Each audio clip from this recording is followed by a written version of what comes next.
توقعات مواليد برج العقرب. مهنيا خفف من قلق وتابع أعمالك بهدوء وروية، فتتوصل إلى تحقيق النتائج المرجولة. يوم مليء بالمفاجآت، فكن مستعدا لكل متغيرات جديدة. أما عاطفيا للمرتبط، مشاكلك على الصعيد السري قد تؤثر بالسلب على علاقتك العاطفية، فحاول دائما أن تفصل بين علاقتك وتضع حدودا بين المشاكل من الجانبين. أما للأعزب، حاول فقط أن تتخلص من مخاوفك أو خجلك وكن صريحا دائما.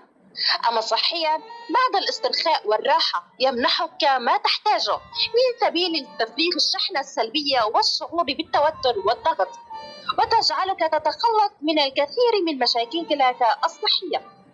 أما توقعات مواليد برج العقرب للرجل، تتسلط عليك الأضواء فتشرق بعزيمة وأحرص على إثبات قدرتك، فاليوم لك حيوية وقد تبدو مرحلة جديدة مناسبة لتسوية أوضاعك مع المحيطين بك.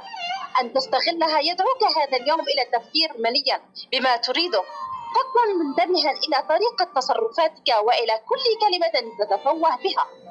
أما توقعات مواليد برج العقرب للمرأة، النجوم تغير أوضاعها واتجاهها يا امرأة برج العقرب.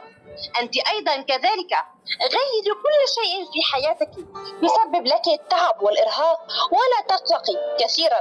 طريقك أنت التي يجب أن ترسميه بنفسك، لأنك أنت من سوف تمشين عليه.